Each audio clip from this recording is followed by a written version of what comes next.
جو رمضان المبارک کا جمعہ ہے اس کی فضیلت اور خصوصیت کچھ اور ہی ہے۔ جیسے ہی جمعرات کا سورج غروب ہوتا ہے رمضان شریف میں، تو جمعہ کا سورج غروب ہونے تک ہر لمحے کو ہم، چونکہ حدیث میں لمحے کا ذکر ہے، اگر آج کی اصطلاح کے اعتبار سے اس کا ترجمہ کریں تو ہو جاتا ہے ہر سیکنڈ۔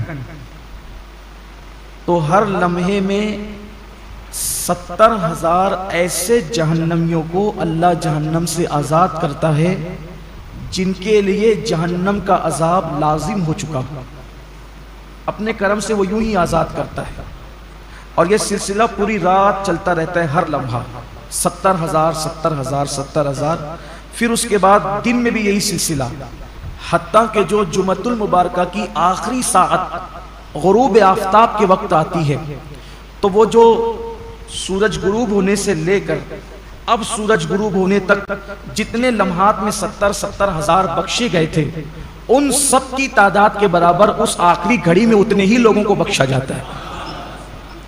یہ ہے جمعہ کا رمضان المبارک، رمضان المبارک کا جمعۃ المبارک، ماہ رمضان کے جمعۃ المبارکہ کی شان یہ ہے۔ تو ایسے ہی رمضان المبارک کی تعظیم یہ ہے کہ اس کے روزے رکھے جائیں، اس میں تراویح پڑھی جائے، اور اس میں اپنے آپ کو ظاہری اور باطنی گناہوں سے بچایا جائے، یہ اس کی تعظیم ہے۔ کیا واقعی ایسا ہو رہا ہے؟ اللہ کا شکر ہے کہ ہمارے گنبد و مینار کے شہر مالیگاؤں میں ایک بڑی تعداد میں لوگ روزہ رکھتے ہیں، حتیٰ کہ ہمارے یہاں چھوٹے چھوٹے بچوں کو بھی اللہ نے یہ توفیق بخشی کہ چھوٹے بچے بھی روزہ رکھتے ہیں۔ خواتین اس میں مردوں سے کچھ آگے ہے روزے کے معاملات کے اندر، لیکن کہیں نہ کہیں اب بھی کمی ہے۔ اب بھی ایک بہت بڑی تعداد ہے جو روزہ نہیں رکھتی، روزہ رکھنے سے محروم ہے، اور وہ ان نوجوانوں کی تعداد ہے جو اس وقت محنت مزدوری کرتے ہیں، مارکیٹ میں بیٹھتے ہیں، لوم چلاتے ہیں، کاروبار کرتے ہیں، اور ان کا عذر یہ ہے کہ دھوپ بہت ہے، تمازت بہت ہے، شدت بہت ہے۔ واقعی موسم تو گرم ہے، اور گرمی کا اور محنت کا عذر پیش کر کے لوگ روزہ چھوڑ دیتے ہیں۔ پہلی بات تو یہ ہے کہ موسم کا عذر یا محنت کا عذر پیش کر کے روزہ چھوڑنے کی اجازت نہیں ہو سکتی، بلکہ اگر محنت مزدوری کی وجہ سے آپ روزہ چھوڑتے ہیں تو اسلام کا حکم یہ جو احکام شرع ہے وہ بتا رہا ہوں آپ کو، کہ ایک طرف روزہ چھوٹتا ہے کام دھام کی وجہ سے، آپ اپنے اندر طاقت نہیں پاتے کہ محنت بھی کریں اور روزہ بھی رکھیں، تو روزہ نہیں چھوڑ سکتے۔ آپ کو شریعت یہ حکم دیتی ہے کہ آپ اپنی مصروفیات کم کر دیجیے، آپ کام شارٹ کیجئے، لیکن روزہ آپ کو رکھنا ہے۔ اس لیے کہ رمضان شریف کے ایک روزے کی اہمیت یہ ہے، ایک روزے کی، کہ جان بوجھ کر اگر کسی نے رمضان شریف کا ایک روزہ چھوڑ دیا اور اس کے بدلے میں پھر وہ پوری زندگی روزہ رکھے، تو زندگی بھر کے تمام روزے اس ایک روزے کی فضیلت کو نہیں پہنچ سکتے جو ماہ رمضان شریف میں رکھا گیا ہے۔ ماہ رمضان شریف کے روزے کا بدل زندگی بھر کے روزے نہیں ہو سکتے، جو فضیلت ان دنوں کی ہے۔ یہ موسم ہے روزے کا، اور کچھ لوگ چھوٹی موٹی بیماری کا بہانہ لے کر بھی روزہ چھوڑتے ہیں۔ ہر چھوٹی موٹی بیماری پر روزہ چھوڑنے کی اجازت نہیں ہے، گنہگار ہوں گے، سخت گنہگار ہوں گے۔ جس نے ایک روزہ رمضان شریف کا چھوڑا پھر اس کو قضا بھی کرنا پڑے گا ایک روزہ، اور توبہ بھی کرنی پڑے گی۔ یہ بھی عوام میں غلط فہمی ہے کہ جو لوگ سوچتے ہیں کہ رمضان شریف کا ایک روزہ چھوڑ دیا جان بوجھ کر تو 60 روزے رکھنے پڑیں گے، ایسا نہیں ہے، ایک ہی روزہ رکھنا ہے۔ یہ اصل میں جو بلا وجہ روزہ توڑ دیتے ہیں رکھ کر، 60 روزے ان کے لیے کفارے میں، لیکن جس نے روزہ چھوڑ دیا بہت برا کیا اس نے، ایک ہی روزہ رکھے گا بعد میں قضا، لیکن ساتھ ہی اس کو توبہ بھی کرنی پڑے گی۔ صرف روزہ قضا کرنے سے معاملہ ختم نہیں ہوگا، سچی توبہ بھی اس کے ساتھ لازم ہوگی۔ بلکہ جن لوگوں کے روزے کسی وجہ سے، لا علمی کی وجہ سے پہلے چھوٹ گئے، تو وہ عام دنوں میں غیر رمضان میں ان روزوں کی دھیرے دھیرے قضا کر لیں۔ روزہ نہ رکھنے کا وبال بڑا دردناک ہے۔ اللہ کے رسول صلی اللہ علیہ وآلہ وسلم فرماتے ہیں کہ میں نے جب شب معراج جہنم کا مشاہدہ کیا تو میں نے دیکھا کہ کچھ لوگوں کے جبڑوں کو آگ کی کینچی سے کاٹا جا رہا ہے۔ میں نے پوچھا جبریل یہ کون لوگ ہیں؟ عرض کیا یا رسول اللہ صلی اللہ علیہ وآلہ وسلم یہ آپ کی امت کے وہ لوگ ہیں جو ماہ رمضان شریف میں روزے نہیں رکھتے تھے۔ اس لیے یہ دنیا ہے، یہاں تو روتے گاتے گرتے پڑتے خوشی غمی میں زندگی کیسے بھی گزر جائے گی، لیکن ایک دن آخرت ہے، دنیا ختم ہونے والی ہے اور آخرت کبھی ختم نہیں ہوگی.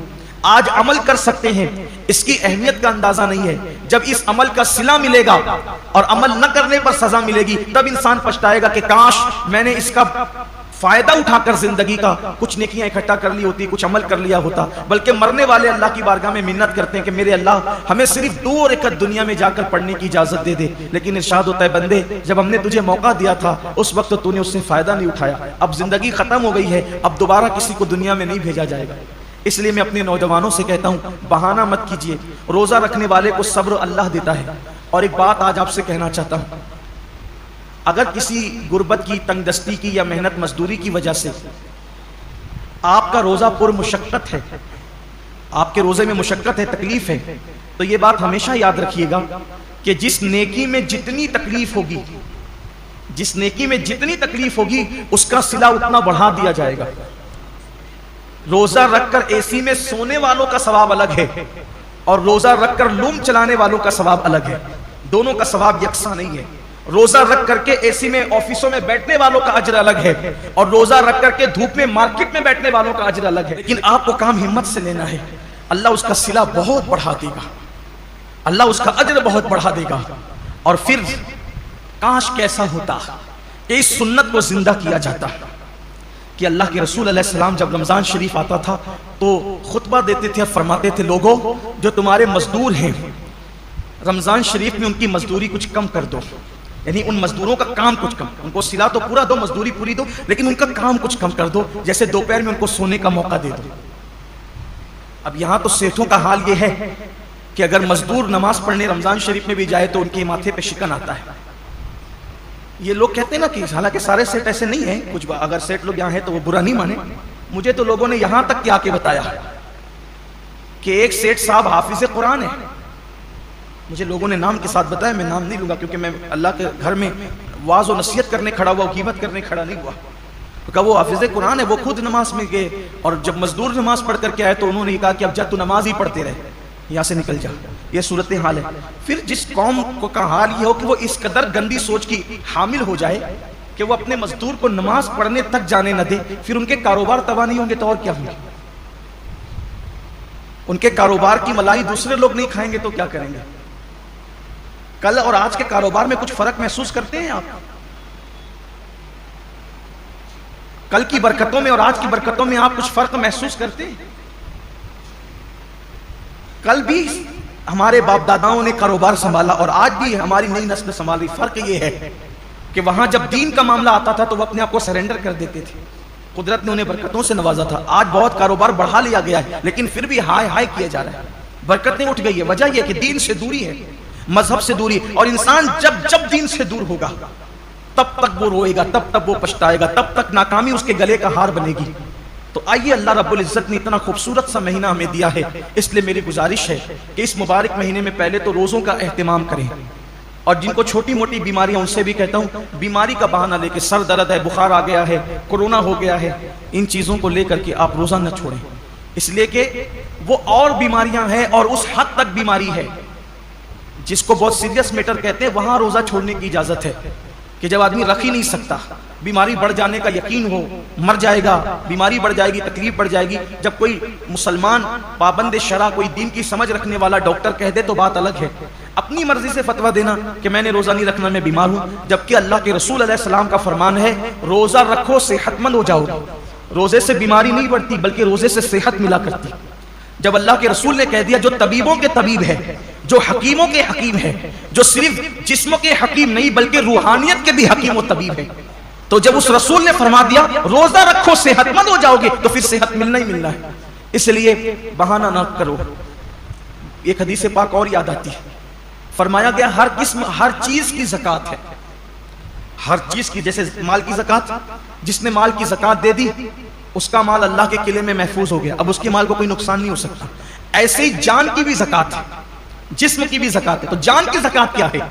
میرے آقا علیہ السلام فرماتے ہیں روزہ یہ تمہاری جان کی زکوٰۃ ہے، تمہارے جسم کی زکوٰۃ. مطلب جو لوگ روزہ رکھ لیتے ہیں اب ان کی جان بھی اللہ محفوظ کر لیتا ہے، وہ مہلک بیماریوں سے، موذی بیماریوں سے محفوظ ہو جاتا ہے.